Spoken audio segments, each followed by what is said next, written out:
दर्बिलो रहनलाई माथि उठ्नका लागि एक बिल्डिङको ठोस जग हुनुपर्दछ र एक रुखका दर्बिला जराहरू हुनुपर्दछ।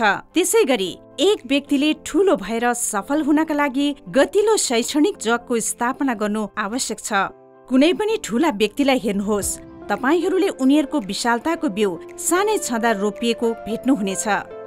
सफल हुनका लागि ज्ञान चाहिन्छ।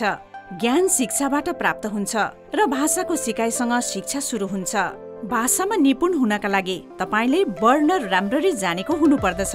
निपुणता धेरै प्रयासबाट प्राप्त हुन्छ। प्रयासका लागि तपाईलाई उपकरणको जरुरत हुन्छ।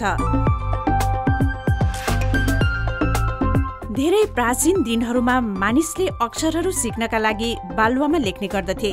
पछि गएर यो हामीलाई थाहा भएको पाटीमा परिवर्तित भयो। वर्तमानमा मानिसले डिजिटल युगमा प्रवेश गरेको छ।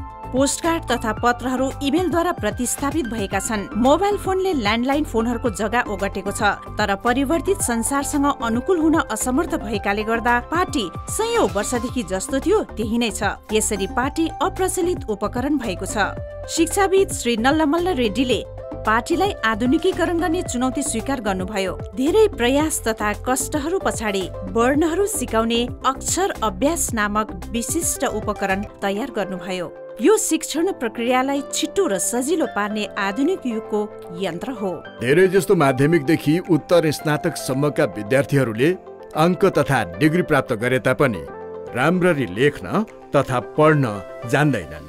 जग बिनाको बिल्डिङ बनाएर के फाइदा? यो कुनै पनि दिन ढल्न सक्दछ। भाषा शिक्षाको आधार हो। वर्ण भाषाको आधार हो। सिक्ने चरणमा वर्णका अक्षरहरू नभई कुनै भाषा नै हुँदैन।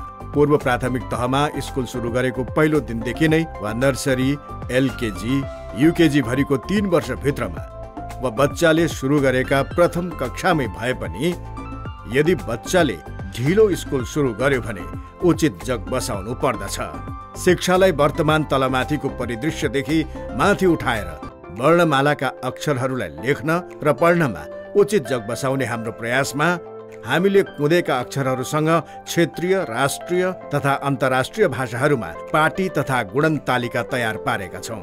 तिनीहरू वर्तमानका पाटीहरूभन्दा भिन्न हुन्छन्। प्रयासले हामीलाई निपुण पार्दछ। हामीलाई थाहा छ कि प्रयासद्वारा नै निपुणता प्राप्त हुन्छ। पाटीका कुँदिएका ठाउँमा भएका अक्षरहरूलाई बच्चाहरूले पेन्सिलद्वारा पत्ता लगाउन सक्दछन्। सयौं अनि हजारौं पटकका लेखन तथा पठन पाठनले गर्दा बच्चाहरूले लेखनमा निपुणता प्राप्त गर्दछन्। अक्षरहरूलाई उनीहरूको दिमागमा राख्दछन् र छिटो अनि राम्रो लेख्ने आदत बनाउन सक्दछन्। कम्प्युटरको भाषामा अक्षरहरू हार्ड डिस्कमा गएर स्टोर हुन्छन् र प्रिन्टरले छिटो तथा राम्रो गरी प्रिन्ट गर्दछ। बच्चाहरूद्वारा परिपक्वताका साथ अक्षरहरूका लेखन तथा पठन पाठनमा यिनले दर्बिलो जग बसाउँछन्। शिक्षकहरूले केवल रेखदेख मात्र गर्नुपर्दछ। बच्चाका प्रत्येक पाटीमा शिक्षकद्वारा खरीले अक्षर लेख्नुपर्ने बहुमूल्य समय बच्दछ। यो पाटी नफुट्ने, खपाउ, पानीमा नभिज्ने, सस्तो अनि कागजविहीन हुन्छ। कागजको लागि रुख काट्नु पर्दैन।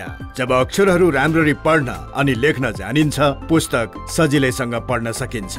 नेपाली, हिन्दी तथा अंग्रेजी 3 भाषामा आधारभूत किताब, बुनियादी किताब, फाउन्डेसन बुक, मौलिक पुस्तकमा भएका अक्षरहरूमा निपुणता प्राप्त गरेर पढ्न अनि अभ्यास गर्न जानेपछि कुँदिएका भाषाहरू भएको 3 भाषामा एक सर्वाधिकृत छ। पाटीमा पेन्सिलले लेख्न अभ्यास गर्न केवल मौलिक ज्ञान भएको अक्षर अभ्यास किटलाई अनावरण गरिएको छ। अक्षर अभ्यासलाई जान्न, पढ्न तथा लेख्नका लागि प्रयोग गर्नु भनेको विवेकी तरिका हो।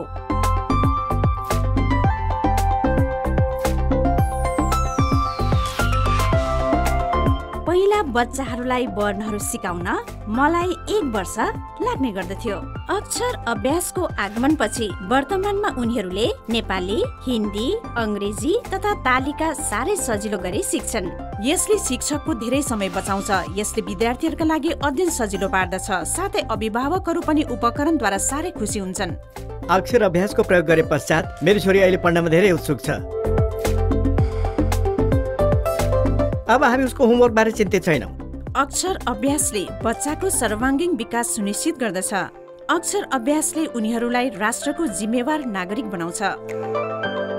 बच्चा बच्चीहरू मात्र होइन, बढेका तथा अशिक्षित बुढापाकाहरूले पनि अक्षर अभ्यासको अभ्यास सजिलैसँग गर्न सक्नेछन्।